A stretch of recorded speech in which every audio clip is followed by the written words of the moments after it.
క్రీస్తునందు ప్రియమైన సహోదర సహోదరులారా, మీకందరికీ ప్రభువైన యేసుక్రీస్తు నామమున శుభవందనం తెలుపుచున్నాము. దేవుని యొక్క మహాకృపను బట్టి గడిచిన కాలములో మనము లోతైన బైబిల్ ధ్యానములో 5 సబ్జెక్టుల దాకా మనం చూసుకుంటూ వస్తున్నాం ప్రియులారా.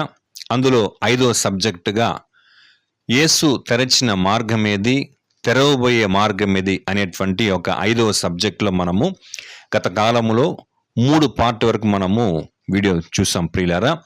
సో ఈరోజు కూడా మనము 4వ పార్ట్ ప్రారంభం చేసుకుందాం. ఒకవేళ ఇంతకుముందు ఆ సబ్జెక్ట్స్ని మీరు ఎవరైనా వీక్షించకపోతే డెప్త్ బైబిల్ డాక్ట్రిన్స్ అనేటువంటి మన యూట్యూబ్ ఛానల్లో డెప్త్ బైబిల్ స్టడీస్ అనేటువంటి ప్లేలిస్ట్లో కనుక మీరు చూసినట్లయితే మరి ఆ 4 సబ్జెక్టును 5వ సబ్జెక్టులో 3 పార్ట్ మనము వీక్షించవచ్చు ప్రియులారా. సో ఈరోజు కూడా మనము 4వ పార్ట్ మనం ప్రారంభం చేసుకుందాం. మనము ఇంతవరకు ఉన్నటువంటి మార్గం గురించి మనం చూసుకున్నాం ప్రియులారా. యేసుక్రీస్తు వచ్చేదానికి మునుపు ఉన్నది ఒకే మార్గము, అది ఆదాము తెరిచినటువంటి విశాలమైన మార్గము. ఓకేనా, అది మరణమునకు వెళ్తుంది, దాంట్లో ప్రవేశించేవారు అనేకులు. అలాగే మన ప్రభువైన యేసుక్రీస్తు వచ్చినప్పుడు ఆయన సంకుచితమైనటువంటి మార్గమును తెరిచారు, అది జీవమునకు వెళ్ళేటువంటి మార్గము. అయితే ఈ మార్గమును కనుగొనే వారి కొందరు అని మనము గత 3 భాగములు మనం చూసుకున్నాం ప్రియులారా. యాక్చువల్లీ మరి ఈ యొక్క 2వ మార్గం కూడా యేసుక్రీస్తు యొక్క 2వ రాకడలో కంప్లీట్గా ఈ యొక్క మార్గము మూసివేయబడుతుంది. అనగా పరలోకమునికి వెళ్ళేటువంటి ఆ అమరత్వమైన జీవమును పొందే అవకాశము యేసుక్రీస్తు యొక్క 2వ రాకడలో ఆ మార్గము మూయబడుతుంది. సో ఎవరైతే నమ్మకమైనటువంటి క్రైస్తవులుగా ఉంటారో వారు పరలోకానికి వెళ్తారు. అయితే మరి యేసుక్రీస్తు నామమునందు విశ్వాసం ఉంచని వారి పరిస్థితి ఏమండి? ఈ 2000 సంవత్సరములు కానీ అంతకుముందు అసలు ఒక అవకాశమే లేదు కదా, ఆదాము నుంచి యేసుక్రీస్తు వరకు. మరి అప్పుడు ఇంత కోట్ల కొలది ప్రజల యొక్క పరిస్థితి ఏమి అని మనం గమనించాలి. ఎందుకంటే ఇప్పుడు మనం క్రైస్తవులు ఉన్నామండి, దేవునికి స్తోత్రం. మరి మన సొంత కుటుంబంలో ఎంతోమంది, మన రక్త సంబంధుల్లోనే ఎంతోమంది యేసుక్రీస్తుని విశ్వాసం ఉంచలేదు, ఆయన్ను వెంబడించలేదు. ఓకేనా. సో మన బంధువులు, మన మిత్రులు, మన ఇరుగు పొరుగు వారు, ఇలా ఎంతో మంది ఉన్నారు. యాక్చువల్గా భారతదేశంలో మనం గమనించి చూస్తే ప్రియులారా, ఏమండి 5% మాత్రమే, 5% కూడా లేదు యాక్చువల్గా క్రైస్తవులు. అప్పుడు మిగతా వాళ్ళందరి పరిస్థితి ఏమి అని మనం చూడాల. ఎందుకంటే ఇప్పుడు వాళ్ళందరూ నిజమైన దేవుడు తెలీదు, యేసుక్రీస్తు యొక్క శిలువ త్యాగం తెలీదు, బైబిల్ గురించి తెలియదు. ఓకేనా. ఎందుకంటే ఈ సంకుచితమైన మార్గం గురించి దాన్ని కనుగొనేవారే కొందరు అని అనేటప్పుడు ప్రియులారా, మరి లోకములో ఇంతమంది వారి పరిస్థితి ఏమని మనం ఏం చేయాలండి? మనము ఒక యథార్థమైన న్యాయమైన హృదయంతో మనం ఆలోచన చేయాలి ప్రియులారా. ఇప్పుడు వీళ్ళందరూ పరలోకంకి వచ్చే ఛాన్స్ అయితే లేదు. అట్లీస్ట్ ఈ భూమి మీదనైనా ఆదాముకున్నటువంటి ఆ యొక్క జీవమునైనా, భూమి మీదనైనా వారికి మరి ఒక అవకాశం ఏదన్నా ఉందా అని మనం చూడాలి ప్రియులారా. సో నిజమైనటువంటి క్రైస్తవుల కొరకు తెరిచినటువంటి మార్గమే సంకుచితమైన మార్గము. అలా ఉన్నప్పుడు ఇప్పుడు మనం చూసుకున్నట్టుగా భారతదేశంలో ఎంతో మంది జనులు ఉన్నారు. ఈ ప్రపంచ వ్యాప్తంగా మనం చూసినప్పుడు ప్రియులారా ఎంతో మంది ఉన్నారు కదా. ఇప్పుడు చూడండి, ఇంతంత సువార్త చెప్పినా కూడా భారతదేశంలో 5% కంటే తక్కువ క్రైస్తవులు ఉన్నప్పుడు ఒక 200 సంవత్సరం ముందు, ఒక 500 సంవత్సరం ముందు, ఒక 1000 ఏళ్ళ ముందు పరిస్థితి ఏమండి? సో ఇవన్నీ కూడా మనం న్యాయంగా ఆలోచన చేయాలి ప్రియులారా. ఓకేనా.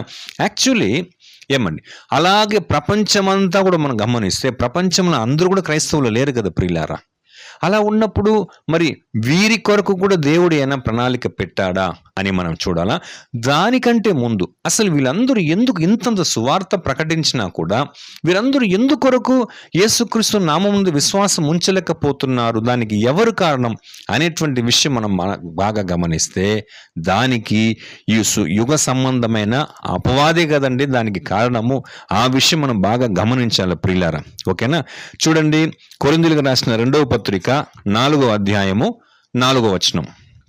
దేవుని స్వరూపియయున్న క్రీస్తు మహిమను కనుపర్చు సువార్త ప్రకాశము వారికి ప్రకాశింపకుండు నిమిత్తము ఈ యుగ సంబంధమైన దేవత అవిశ్వాసులైన వారి మనోనేత్రములకు గ్రుడ్డితనము కలుగజేసెను. చూసారా, ఈ యుగ సంబంధమైన దేవత ఏం చేస్తున్నాడండి? ఎంత సువార్త ప్రకటించినా కూడా అవిశ్వాసులైన వారి మనోనేత్రమును గ్రుడ్డితనం చేశాడు కాబట్టి వాళ్ళకి ఆ సువార్త ప్రకాశింపబడలేదు ప్రియులారా. అది మనం బాగా గమనించాలా. ఓకేనా? అందువల్లనే ఈ సర్వ ప్రపంచంలో కానీ, మనం ఉన్నటువంటి భారతదేశంలో కానీ, ఈవెన్ మన కుటుంబంలో కూడా కానీ ప్రియులారా, కొందరికి ఎంతకాలం సువార్త చెప్పినా కూడా నమ్మరు.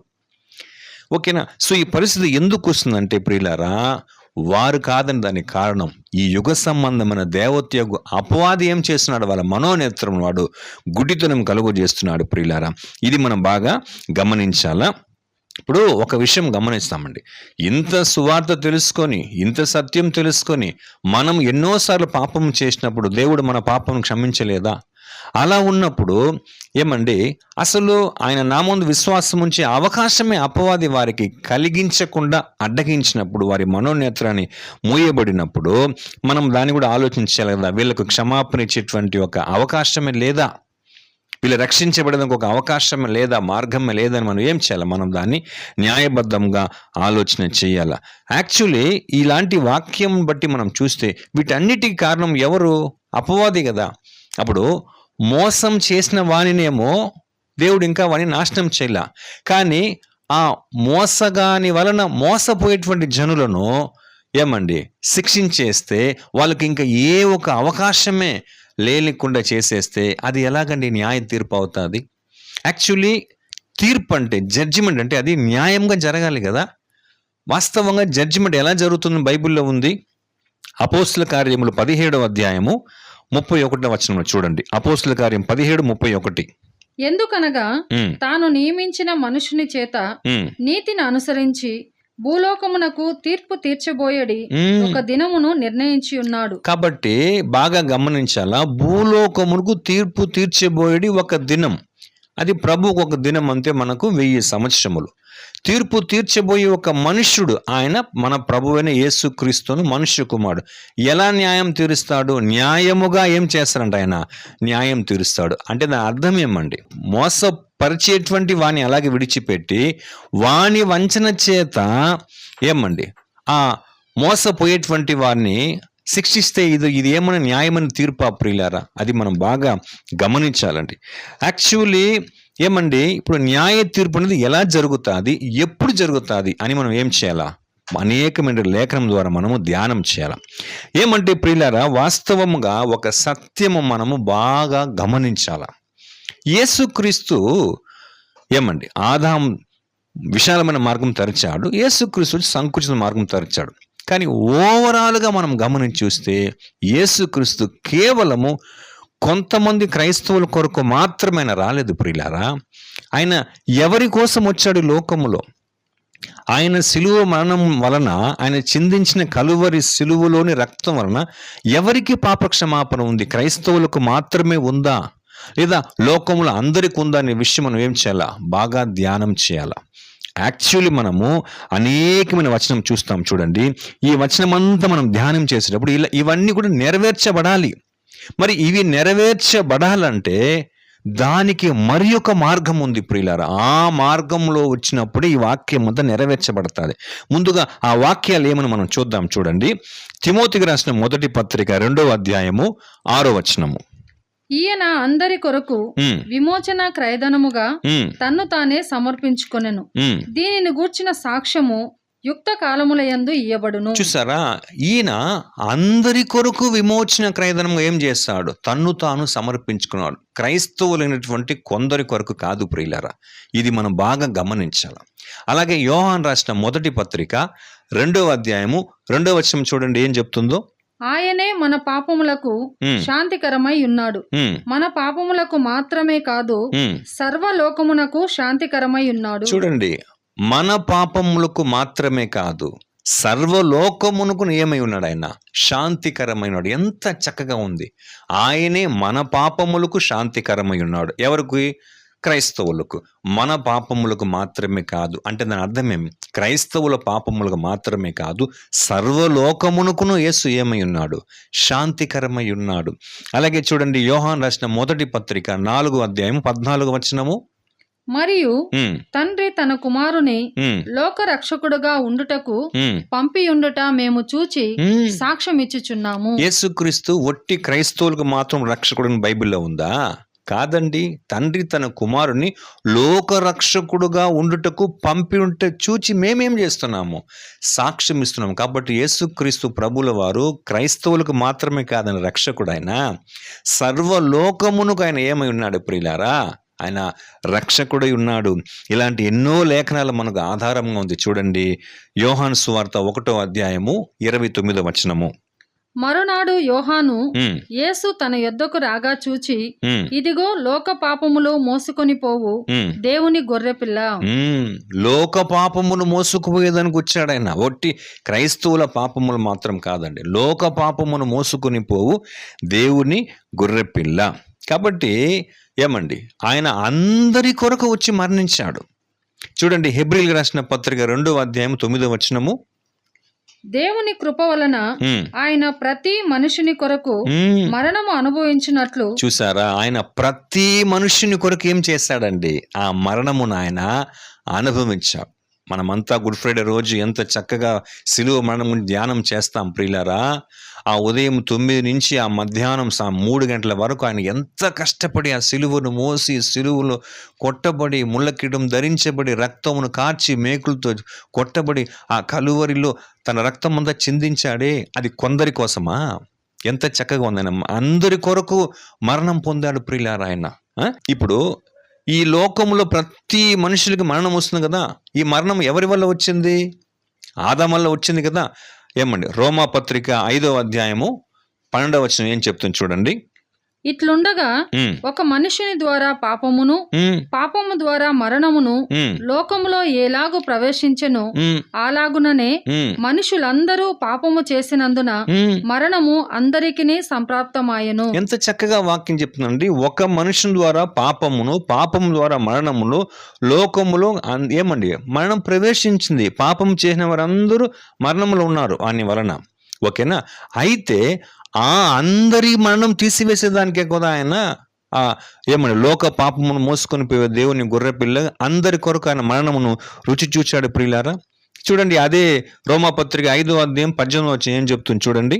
5:18. కాబట్టి తీర్పు ఒక్క అపరాధ మూలమున వచ్చినదై మనుషులకందరికిని శిక్షావిధి కలుగుటకు ఎలాగూ కారణమాయెనో. ఒక్క నిమిషం. తీర్పు ఒక్క అపరాధ మూలమున వచ్చినది.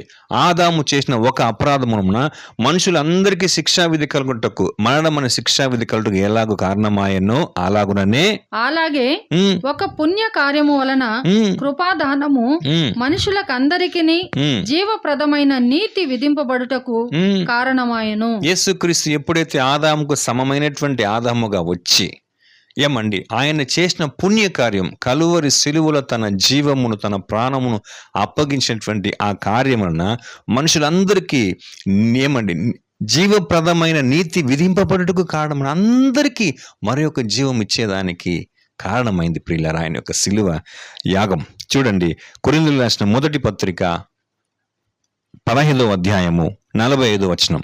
1 కొరింథీ 15:45. ఇందు విషయమై ఆదామను మొదటి మనుషుడు జీవించు ప్రాణి ఆయనని వ్రాయబడి ఉన్నది. కడపటి ఆదాము జీవింపచేయు ఆత్మ ఆయను. చూసారా, బాగా గమనించండి. ఆదాము విశాలమైన మార్గం తెరచాడు, మరణం వచ్చింది. అయితే మొదటి ఆదాము ఓకేనా, కానీ కడపటి ఆదాము ఎవరు? మన ప్రభువైన యేసుక్రీస్తు.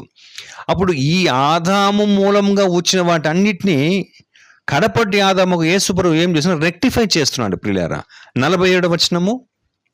మొదటి మనుషుడు భూ సంబంధి అయి మంటి నుండి పుట్టినవాడు, రెండవ మనుషుడు పరలోకము నుండి వచ్చినవాడు. కాబట్టి ఇవన్నీ చూస్తే ఇలాంటి అనేక లేఖనముల ఆధారం మూలముగా యేసు వచ్చింది ఏమండి పూర్తిగా సంపూర్ణంగా ఈ లోకం అందరినీ రక్షించేదాని కొరకు వచ్చాడు. అది ఎవరిలో నుండి?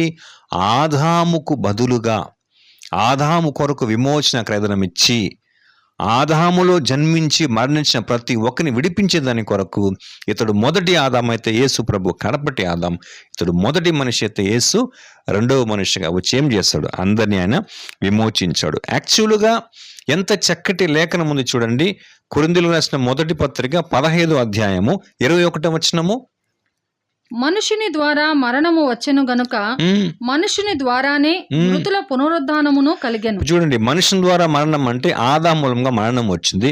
మనుషుని ద్వారానే మృతుల పునరుద్ధానం అంటే యేసుక్రీస్తు వలన మృతుల పునరుద్ధానం వచ్చింది. కానీ ఎవరికి మృతుల పునరుద్ధానం వస్తుంది? నెక్స్ట్ వచనం 22. ఆదామునందు అందరూ ఎలాగూ మృతి పొందుచున్నారో అలాగుననే క్రీస్తునందు అందరూ బ్రతికింపబడుదురు. చూసారా, ఆదామునందు ఎందరండి? క్రైస్తవులు మాత్రమేనా? అన్యులందరూ, ముస్లిమ్స్, హిందూస్, బుద్ధిజము, క్రైస్తవులు, యేసు కంటే ముందున్నవారు, యేసు తర్వాత ఇప్పుడు దాకా ఉన్నవారు, ఇక జన్మించే వాళ్ళు, ఇక మరణించే ప్రతి ఒక్కరు కూడా ఆదాములో నుంచి మరణించిన వాళ్ళే కదా. అలా ఆదామునందు ఎందరు మరణిస్తున్నారో అలాగునే క్రీస్తునందు అందరికీ ఏముందండి?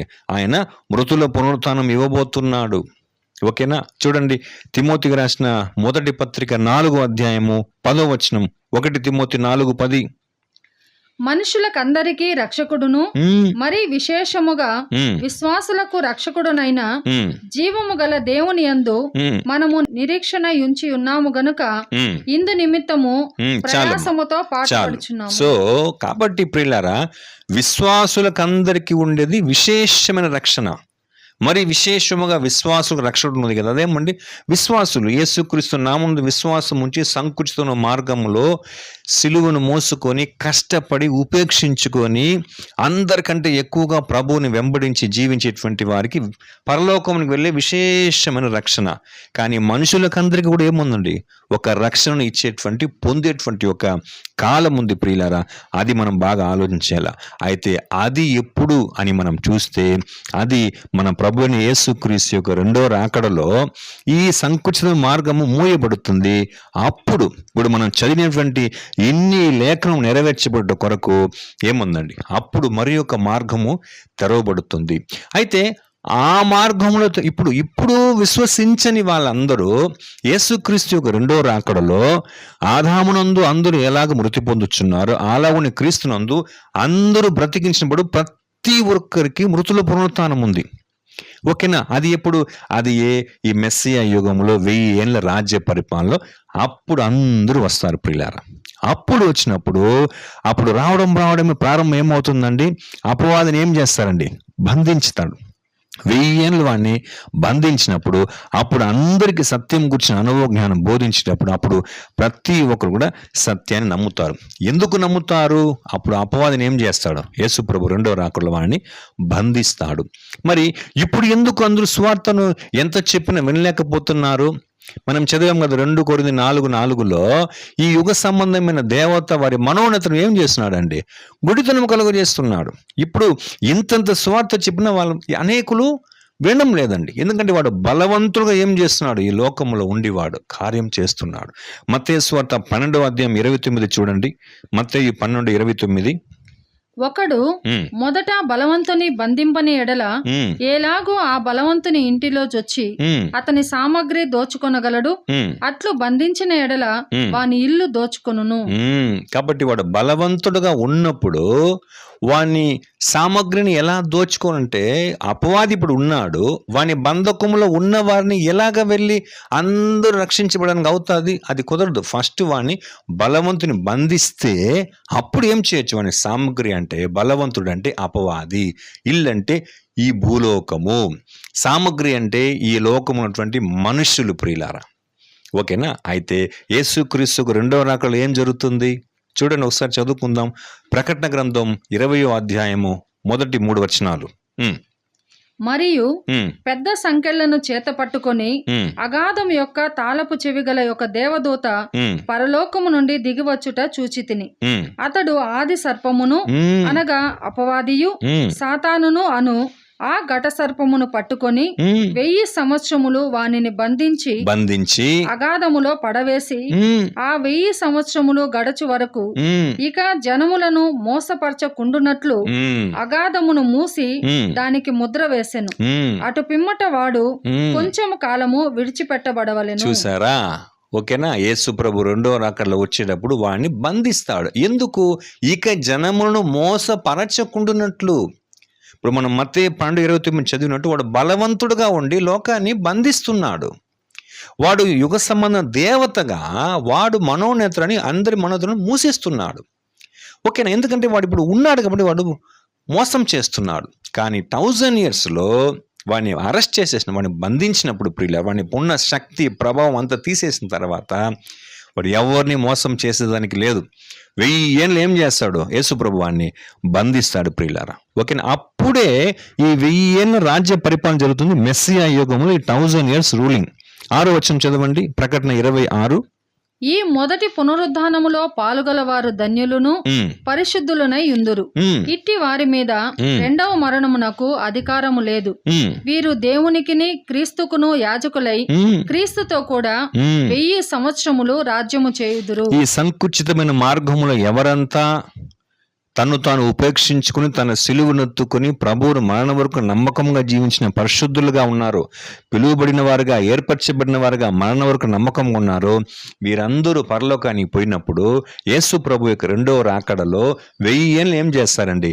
ఆయనతో పాటు కూర్చొని పరిపాలన చేస్తారు. అప్పుడేమవుతుందండి? అందరికీ ఆదామును మృతి పొంది క్రీస్తునందు అందరికీ ఏముందండి? మృతుల పునరుత్థానం ఇచ్చేటప్పుడు ప్రతి ఒక్కరు లేచి వస్తారు ప్రియులారా. అప్పుడు ప్రతి ఒక్కరు ఏం చేస్తారండి? ఇప్పుడు ఎంతో మంది సువార్తను అంగీకరించలేదే, సత్యం గురించి అనుభవం వినలేదే. అప్పుడు అందరికి సత్యం చెప్పే ఒక ప్రణాళిక ఉంది, దేవుని ప్రణాళిక. చూడండి, తిమోతికి రాసిన మొదటి పత్రిక 2వ అధ్యాయము 4వ వచనం. 1 తిమోతి 2:4. ఆయన మనుషులందరూ రక్షణ పొంది సత్యమును గూర్చిన అనుభవ జ్ఞానము గలవారై ఉండవలనని నిశ్చయించుచున్నాడు. చూసారా ప్రియులారా, ఈ 1000 ఏళ్ళ రాజ్య పరిపాలన ఎంత గొప్ప కాలం అండి. అందరికి పునరుత్థానం ఇచ్చి ఏమంట, మనుషులు అందరూ రక్షణ పొంది సత్యమును గూర్చిన అనుభవ జ్ఞానం గలవారై ఉండవలని దేవునికి ఆశ. సో అప్పుడు వచ్చి ఏం చేస్తారండి? సాతాను బంధించబడినప్పుడు అప్పుడు అందరికీ ఈ 1000 ఏళ్ళు ఏం చేస్తారండి? సత్యమును గూర్చిన అనుభవ జ్ఞానం చెప్పేటప్పుడు ఇప్పుడు ఎవరెవరంతా సత్యాన్ని విశ్వసించలేదో అప్పుడు అందరూ ఏం చేస్తారండి? సత్యం గూర్చిన అనుభవ జ్ఞానం. నిజమైన దేవుడంటే యెహోవా, నిజమైన రక్షకుడు అంటే అది మన ప్రభు అయిన యేసుక్రీస్తుని ఏం చేస్తారంటే, నిజమైన జీవ మార్గం అంటే అది యేసు నామములో ఉన్నటువంటి మార్గం అని అప్పుడు వారందరూ ఏం చేస్తారండి? విశ్వసిస్తారు. సో అలాగా ఆదాములో మరణించిన వారికి క్రీస్తులు పునరుత్థానం ఇచ్చి వారందరి కొరకు తెరవబడేటువంటి 3వ మార్గమే రాజమార్గము. ఓకేనా? సో మనం ఈ యొక్క సబ్జెక్ట్ టైటిల్ ఏమండి? యేసు తెరచిన మార్గం ఏది? అది సంకుచితమైన మార్గం. అలాగే ప్రియులారా, ఆదాము తెరిచిన మార్గము విశాలమైన మార్గము, యేసు తెరిచిన మార్గము సంకుచితమైన మార్గం. అయితే యేసు తెరవబోయే మార్గం ఏమంటే అది రాజమార్గము. అయితే రాజమార్గం ఎవరి కొరకు తెరిచాడండి? సంకుచితమైన మార్గం ఏమో క్రైస్తవుల వరకు తెరిచిన మార్గం, కానీ అది రెండవ రాకడలో క్లోజ్ అవుతుంది. కానీ రాజమార్గం, యేసు తెరవబోయేటువంటి మార్గం, అది రాజమార్గం. ఆ మార్గము ఎవరి కోసం తెరుస్తున్నాడంటే, ఆదామునందు ఎలాగూ అందరూ మృతి పొందుచున్నారో అలాగునే క్రీస్తునందు అందరికీ పునరుత్థానం ఇచ్చి, ఏమండి అపోస్తల కార్యం 24వ అధ్యాయం 15వ వచనం చెప్పినట్టు నీతిమంతులకును అనీతిమంతులకును పునరుత్థానం కలుగబోయేటువంటి యొక్క మార్గం ఏది? ఆదామునందు మరణించిన వారికి క్రీస్తునందు మృతుల పునరుత్థానం ఇచ్చేటువంటి మార్గం ఏది? ఏమండి దీని మనుషులందరూ రక్షణ పొంది సత్యం గుర్చిన అనుభవ జ్ఞానం పొందే మార్గం ఏది? ఏమండి సో ఈ లేఖనం అంతా నెరవేర్చబడేటువంటి యొక్క మార్గమే ఏమండి. ఇప్పుడు మనం ఎన్నో వచనం చూసాం కదా ప్రియులారా, అందరూ వచ్చి ఏమండి ఏ యొక్క మార్గములో వారందరూ లేచి వచ్చి సత్యం తెలుసుకునే దానికి ఈ భూమి మీద మరలా మనం మిస్అండర్స్టాండ్ చేసుకోవద్దు. పరలోకానికి పోయే అవకాశం వాళ్ళకి అప్పుడు లేదు. అది ప్రభు రెండో రాకలో క్లోజ్ అవుతుంది. కానీ ఈ భూమి మీదనే నిత్య జీవమును ఆదాముకున్నది కదా నిత్య జీవము, అదే నిత్య జీవము ఈ భూమి మీదనే వచ్చి వారు పొందుకునేదానికి ఇక్కడ చూడండి, లోకములోని ప్రజలందరూ మానవ పరిపూర్ణమైన జీవమునకు ఎత్తబడుటకు గల తెరవబోయే మార్గమే ఈ రాజమార్గము. ఆ మార్గం గురించి బైబిల్ ఎక్కడుంది చూడండి. యెషయా గ్రంథము 35వ అధ్యాయము 8వ వచనం. యెషయా 35:8. అక్కడ దారిగానున్న రాజమార్గము ఏర్పడును, అది పరిశుద్ధ మార్గం అనబడును. అది అపవిత్రులు పోకూడని మార్గము, అది మార్గమున పోవు వారికి ఏర్పరచబడును. 3 లైనను దానిలో నడుచుచు త్రోవను తప్పక యుందురు. చూసారా ఎంత గొప్ప మార్గం ప్రియులారా. ఆ మార్గంలో జరిగేటువంటి ఆ ఎంత గొప్ప కార్యాన్ని చెప్తున్నాడు ప్రియులారా. ఒకసారి చదవండి దాన్ని మరి ఒకసారి. అక్కడ దారిగానున్న రాజమార్గము ఏర్పడును, అది పరిశుద్ధ మార్గం అనబడును. అది పరిశుద్ధ మార్గం అనబడును. అది అపవిత్రులు పోకూడని మార్గం. ఆ మార్గములో అపవిత్రులు ఉండరు ప్రియులారా, పోకూడని మార్గం. అది మార్గమున పోవు వారికి ఏర్పరచబడును. 3 లైనను దానిలో నడుచుచు త్రోవను తప్పక యుందురు. 3 లైనను దాంట్లో నడుచుచు త్రోవను తప్పరు. ఇప్పుడు లోకం చూస్తే ఎలా ఉంది ప్రియులారా. లోకమంతా దేవునికి విరోధముగా, మూర్ఖులుగా, మూడులుగా, నిజమైన దేవుని తెలియక దేవుడే లేదని చెప్పేటువంటి పరిస్థితుల్లో ఉంది లోకం. కానీ ఆ రాజ మార్గములో, ప్రభువుల 2వ రాకడలో తెరిచేటువంటి రాజ మార్గములో 3 లైనను దాంట్లో, అంటే దేవుడే లేదని చెప్పే బుద్ధిహీనులు కూడా ఆ మార్గమునికి లేచి వస్తారు ప్రియులారా. ఓకేనా. చూడండి ఎవరు 3 ఎవరండి. కీర్తన గ్రంథం 14వ అధ్యాయము 1వ వచనం. కీర్తనలు 14:1.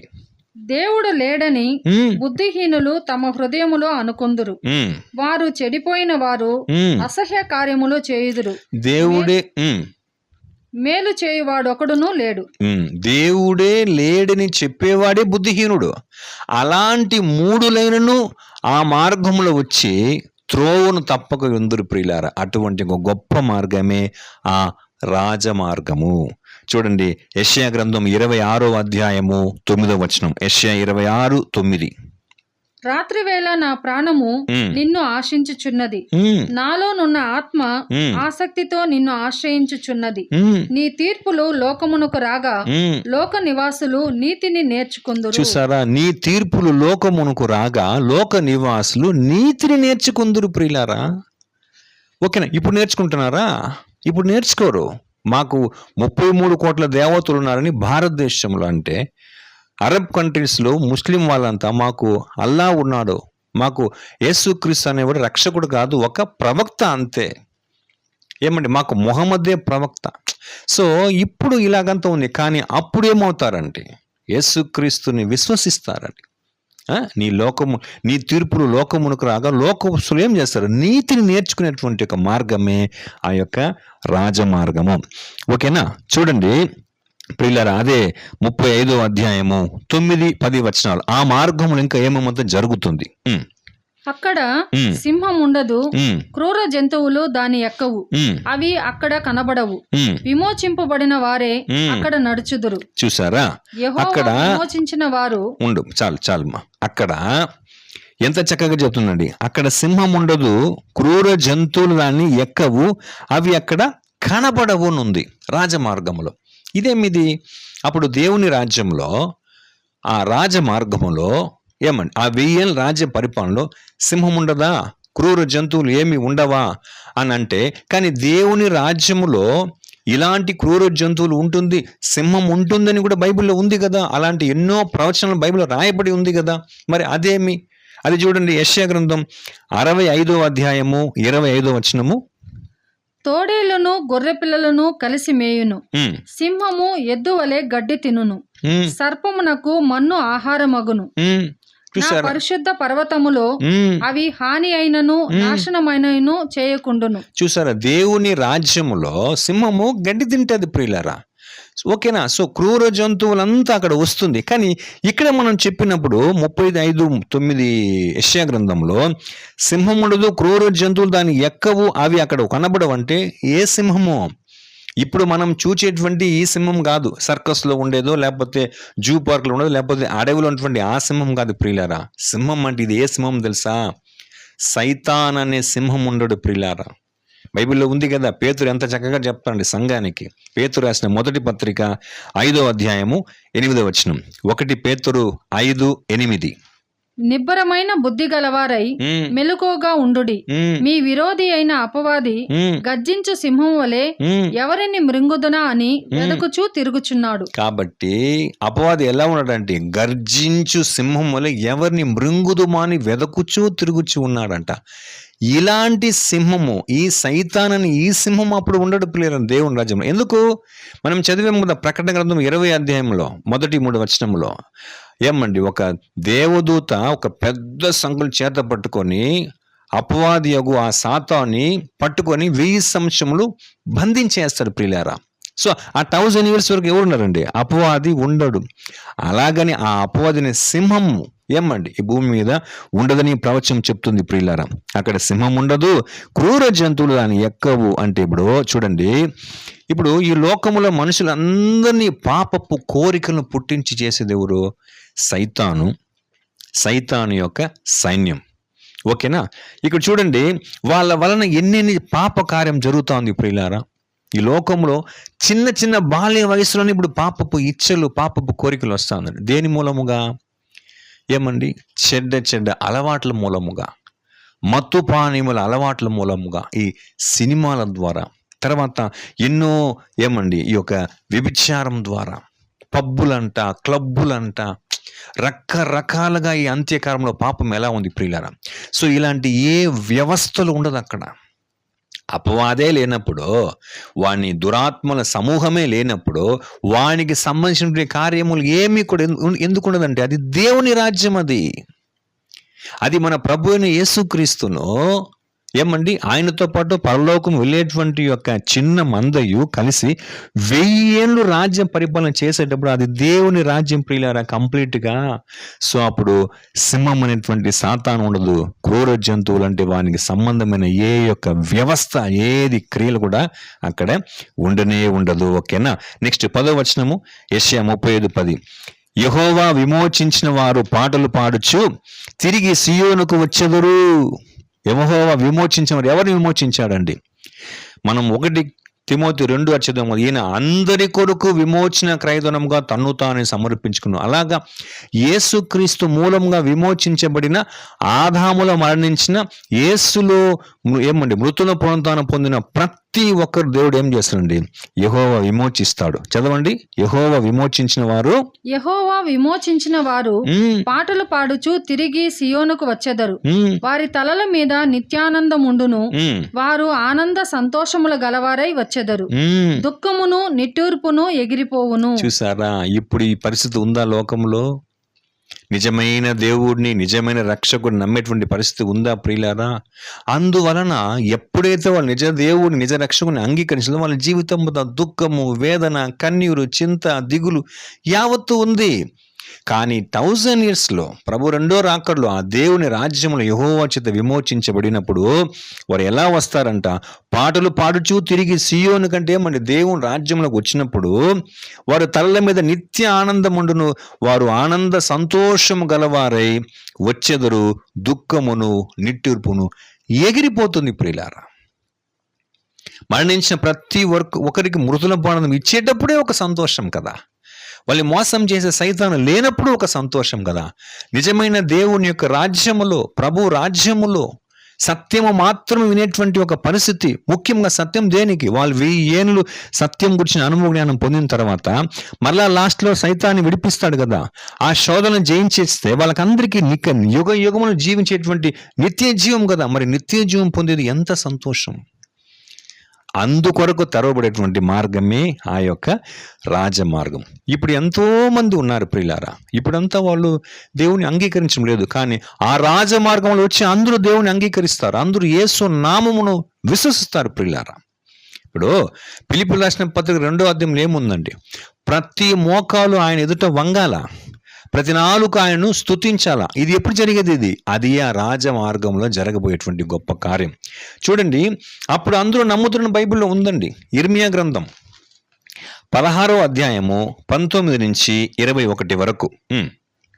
యెహోవా నా బలమా, నా దుర్గమా, ఆపత్కాలమందు నా ఆశ్రయమా, బూదిగంతముల నుండి జనములు నీ యొద్దకు వచ్చి మా పితరులు వ్యర్థమును మాయారూపమును నిష్ప్రయోజనమునగు వాటిని మాత్రము స్వతంత్రించుకొనిరని చెప్పుదురు. ఏమండి, వాళ్ళు బూది అంతముల నుండి ప్రపంచం అన్ని మూల నుంచి యెహోవా దగ్గరకు వచ్చి ఏం చెప్తారంట, మా పితరులు వ్యర్థమును మాయారూపమును నిష్ప్రయోజనమగు వాటిని మాత్రం ఏం చేసినారు, స్వతంత్రించుకున్నారు. అయినా నెక్స్ట్, నరులు తమకు దేవతలను కల్పించుకొందురా, అయినను అవి దైవములు కావు. ఏమండి, నరులు మనిషి వచ్చి ఎక్కడన్నా దేవుని చేసుకోగలుగుతారా? కానీ ఇప్పుడు జరుగుతూ ఉంది కదా. అయితే అప్పుడేం చెప్తారు, నరులు తమకు దేవతలను కలిగించుకొందురా, అయినను అవి దైవములు కావు. కాబట్టి నా నామము యెహోవా అని వారు తెలుసుకున్నట్లు నేను ఈసారి వారికి అనుభవమును కలుగజేతును, నా బలమును నా శౌర్యమును ఎంతటివో వారికి తెలియజేతును. చూసారా, నా నామము యెహోవా. 33 కోట్ల దేవతలు నమ్ముతారు ఇప్పుడు భారతీయ జనాలు. ఓకేనా? కానీ ప్రియులారా, మనం ఐందవ సోదరులు అయితే దేవుని రాజ్యములు వచ్చినప్పుడు దేవుడు ఎవరంటే దేవుడు ఒక్కడే. దేవునికి నరులకు కూడా మధ్యవర్తి యేసు క్రీస్తునటువంటి నరుడు అని ఏం చేస్తారు వాళ్ళు, ప్రభు అనేసి వాళ్ళు అప్పుడు విశ్వసిస్తారు. అప్పుడు నా నామము యెహోవా అని వాళ్ళు ఏం చేస్తారు తెలుసుకున్నట్లు నేను ఈసారి వారికి అనుభవం కలుగజేతును. ఇప్పుడు ఎంతో సువార్త ప్రకటించబడిన సైతాను ఉన్నాడు కాబట్టి వారికి ఆ సత్యం గురించిన అనుభవ జ్ఞానం రీచ్ అవ్వలేదు, పోవడం లేదు. వాడు లేనప్పుడు ఏం చేస్తాడండి, ఈ కార్యం అంతా అప్పుడు జరుగుతుంది. చూడండి, కీర్తన గ్రంథం 22వ అధ్యాయము 27వ వచనం.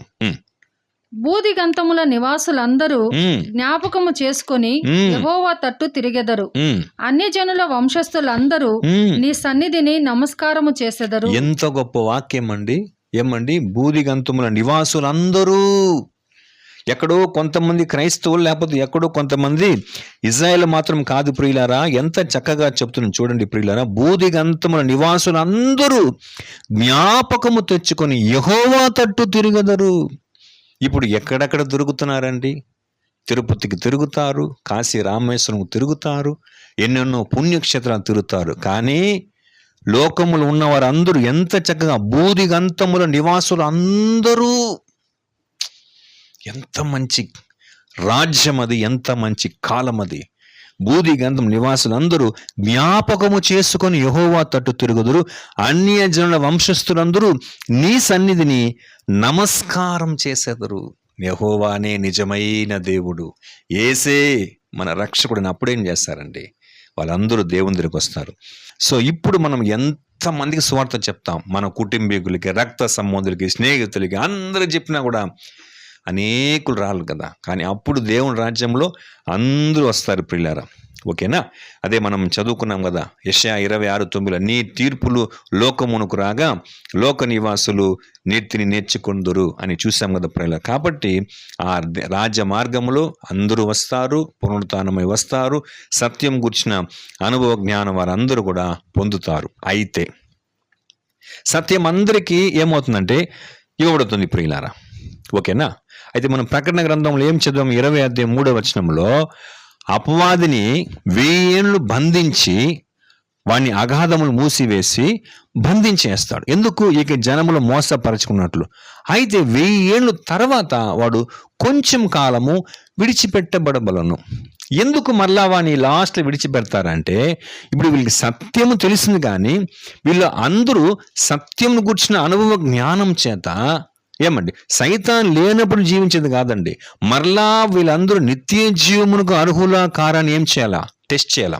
ఇప్పుడు ఎలాగంటే ప్రియులారా, ఇప్పుడు మనకంతా కూడా సత్యం తెలుసు, ఓకేనా, యేసు ప్రభు తెలుసు, ఆ సంకుచిత మార్గం తెలుసు. కానీ ఇప్పుడు సైతాను ఉండంగానే మనం ఏమవుతున్నామండి, ఒక్కొక్క స్టేజ్ నుంచి పిలువబడిన వారుగా, మన సొంత ఆశలను చంపుకొని ఏర్పరచబడిన వారుగా సమర్పణ చేసుకుని, ఆ సమర్పణలో మరణ వరకు నమ్మకం ఉన్నప్పుడు మనకి ఎన్ని శోధన సైతాన్ వల్ల వస్తూ ఉందా, వాటన్నిటిని జయించినప్పుడే మనకేముంది ప్రియులారా. బైబిల్ ఎంత చక్కగా ప్రకటన గ్రంథంలో 7 స్థలంలో ఉంది, జయించువానికి సింహాసనం కూర్చోబెట్టదును, జయించేవానికి మరుగైన మన్నానిచ్చేదను, జయించేవానికి తెల్లరాతినిచ్చేదను, జయించేవానికి తెల్లని వస్త్రం ధరింపచేతును, జయించేవానికి ఏమండి జనముల మీద అధికారం ఇచ్చని చెప్పాడు కదా.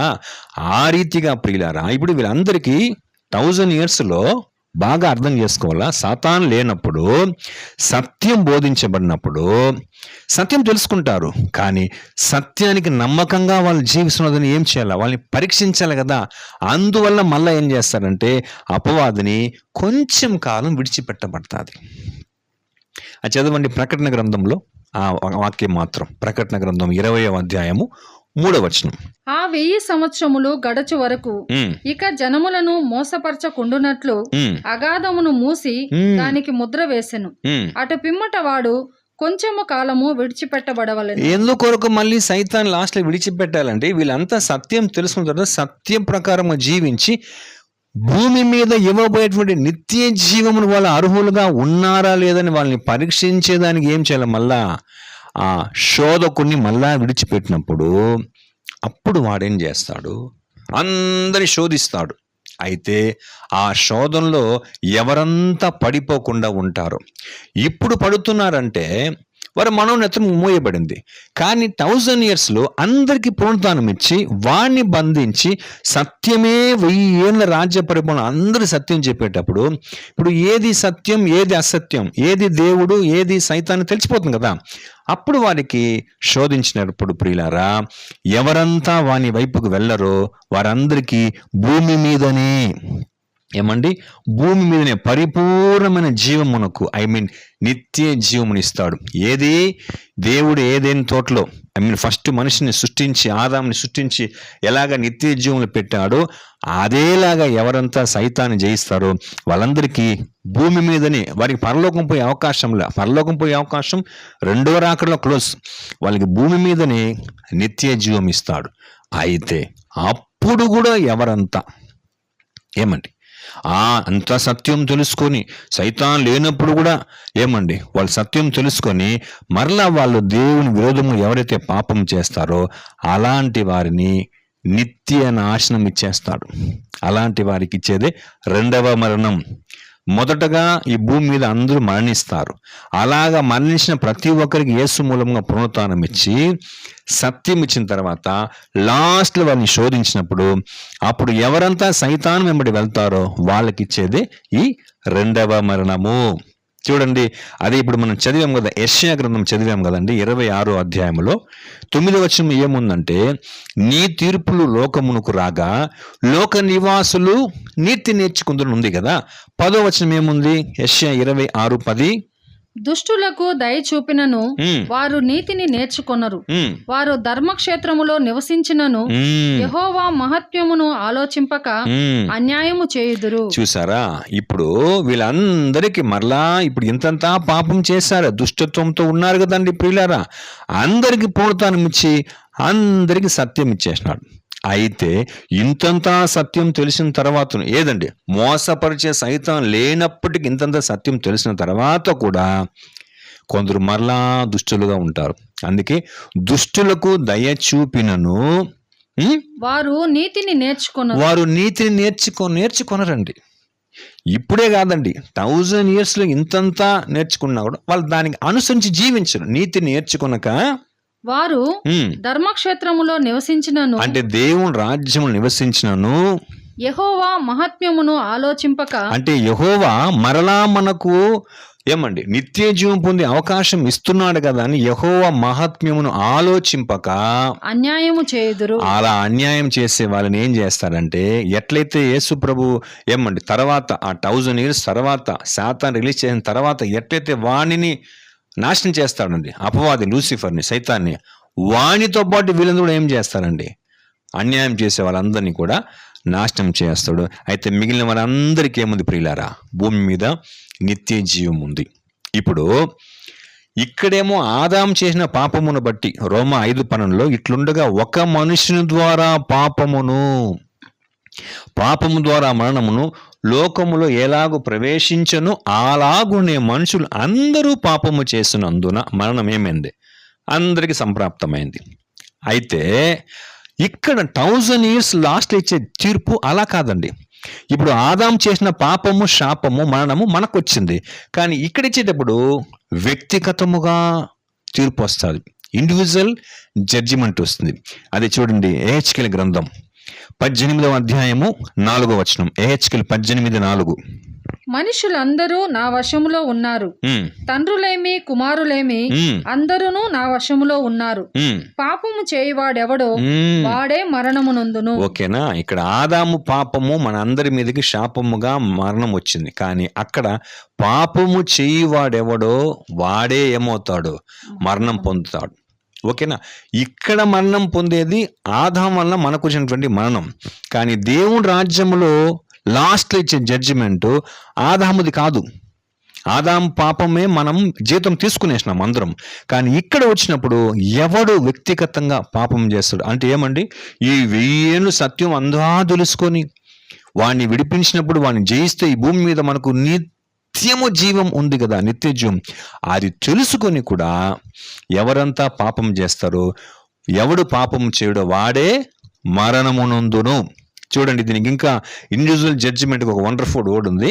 ఇర్మియా గ్రంథం 31వ అధ్యాయము 29-30 వచనాలు. ఇర్మియా 31లో 29-30. ఆ దినములలో తండ్రులు ద్రాక్షకాయలు తినగా పిల్లల పళ్ళు పులిసెనను మాట వాడుకొనరు. చూసారా? ఆ కాలంలో అంట తండ్రులు ద్రాక్షకాయలు తినగా పిల్లల పళ్ళు పులిసిపోదంట. అంటే ఆదాము చేసిన పాపం వలన వాని సంతతికి అందరికి మరణం వచ్చే పరిస్థితి అప్పుడు రాదు. ప్రతివాడు తన దోషము చేతనే మృతి నొందును. తన దోషము చేతనే మృతి పొందుతాడు. కానీ ఇప్పుడు ఆదాం దోషం బట్టి అందరూ మరణిస్తున్నారు. కానీ అప్పుడు ప్రతివాడు తన వ్యక్తిగత దోషము చేతనే మరణిస్తాడు. ఎవడు ద్రాక్షకాయలు తినును వాని పళ్ళే పులియును. చూసారా? ఎవడు ద్రాక్షకాయలు తినును వాని పళ్ళే పులునంటే ఎవడు పాపం చేస్తాడో ఇంతంతా సత్యం తెలిసి కూడా లాస్ట్లో వాడే నాశనం అవుతాడు. వేరే ఎవరి పాపము మన మీదకి రాడు. ఎవడు పాపం చేస్తాడో వాని వల్లనే వాడు నిత్య నాశనంలోనికి వెళ్తాడు. ఓకేనా? కాబట్టి ఈ రీతిగా ఈ దేవుని రాజ్యంలో ఈ 3వ మార్గంలో ఇంత చక్కటి కార్యం జరుగుతుంది. అప్పుడు వాళ్ళకి ఫైనల్ జడ్జిమెంట్ ఏమి? ప్రకటన 21:8. పిరికి వారును అవిశ్వాసులను అసహ్యులను నరహంతకులను వ్యభిచారులను మాంత్రికులను విగ్రహారాధకులను అబద్ధికులందరూను అగ్ని గంధకములలో మండు గుండములో పాలు పొందుదురు. ఇది 2వ మరణము. చూసారా? ఏమండి? ఇది యాక్చువల్లీ 21వ అధ్యాయంలో అంటే ఏమండి 1000 ఏళ్ళు రాజ్య పరిపాలన అంతా జరిగిన తర్వాత లాస్ట్లో సైతాన్ వచ్చినప్పుడు వాడు ఇప్పుడు ఎట్లయితే మోసం చేసినా అప్పుడు మోసం చేస్తాడు కదా, అప్పుడు కూడా ఈ కార్యం చేసే వాళ్ళకి 2వ మరణం. ఇప్పుడు అనేకులు ఏమంటారంటే ఇప్పుడు ఉన్నటువంటి పిరికివారు అవిశ్వాసులు విగ్రహారాధికులు అని చెప్తారు. కాదండి, ఇప్పుడు ఉన్నవారు అందరూ ఆ పాపం చేతనే మరణిస్తున్నారు. అలా మరణించిన వారు అందరికీ యేసు ప్రభు 2వ రాకడలో మృతులను పొందడానికి ఇచ్చిన తర్వాత 1000 ఏళ్ళు సత్యమంతా తెలిసిన తర్వాత కూడా ఎవరైతే అదే పాపం మరలా చేస్తారో వాళ్ళకి ఆ 2వ మరణము. ఓకేనా? ఇది మనం బాగా గమనించాలి ప్రియులారా. ఆ తర్వాత ఆ కాలంలో ఎవరంతా అపవాదిని జయిస్తారో వాళ్ళందరికీ భూమి మీదనే నిత్య జీవము ఇవ్వబడుతుంది ప్రియులారా. ఓకేనా? సో ఈ రీతిగా ప్రియులారా లేఖనములో ఎన్నో ప్రవచనాలు ఉన్నాయి. ఏమండి? ఒక చోట్ల ఎంత చక్కగా ఉంది చూడండి. తిమోతికి రాసిన మొదటి పత్రిక 2వ అధ్యాయము 4-6 వాక్యం చూడండి. తిమోతికి రాసిన మొదటి పత్రిక 2వ అధ్యాయము 4-6 వచనం చూడండి. ఇవన్నీ ఈ 3 వచనముల కార్యమంతా జరిగేది ఆ రాజమార్గంలోనే.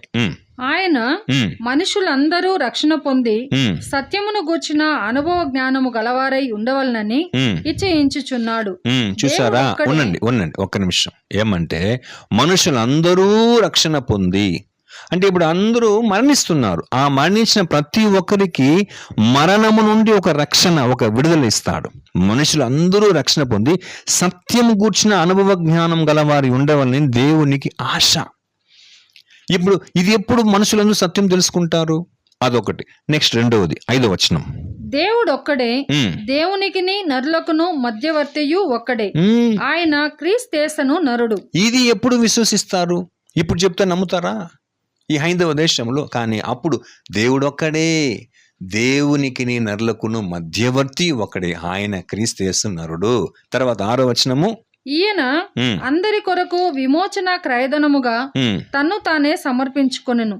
దీనిని గూర్చిన సాక్ష్యము యుక్త కాలములయందు ఇయ్యబడును. యేసు అందరి కొరకు వచ్చాడు, ఓకేనా, అందరిని విమోచించడానికి వచ్చాడు ఆదాములో అని ఎప్పుడు నమ్ముతారండి? దీన్ని గూర్చిన సాక్ష్యము యుక్త కాలముల యందు ఇయ్యబడును. యుక్త కాలం అంటే ఏది? ఇప్పుడు యేసు మన కోసం వచ్చాడని నమ్ముతున్న మనకు ఇది యుక్త కాలం, ఓకేనా. అయితే అందరి కొరకు యేసు వచ్చాడని అందరూ నమ్మేటువంటి ఆ సాక్ష్యం, అది యుక్త కాలం అంటే అదిదా ప్రియులారా ఈ యొక్క రాజమార్గము. ఇప్పుడు యేసు నమ్ముకోండి అయ్యా అంటే ఆయనే రక్షించుకోలేకపోయినాడు, ఆయన ఏందయ్యా మమ్మల్ని రక్షించేది అంటారండి.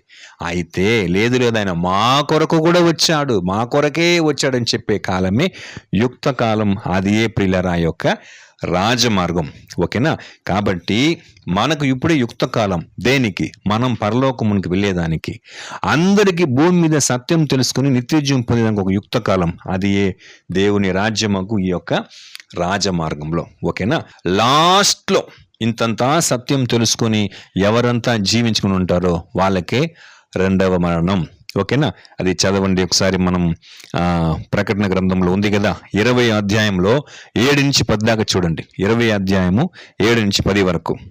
1000 సంవత్సరములు గడిచిన తరువాత సాతాను తానున్న చెరలో నుండి విడిపింపబడును.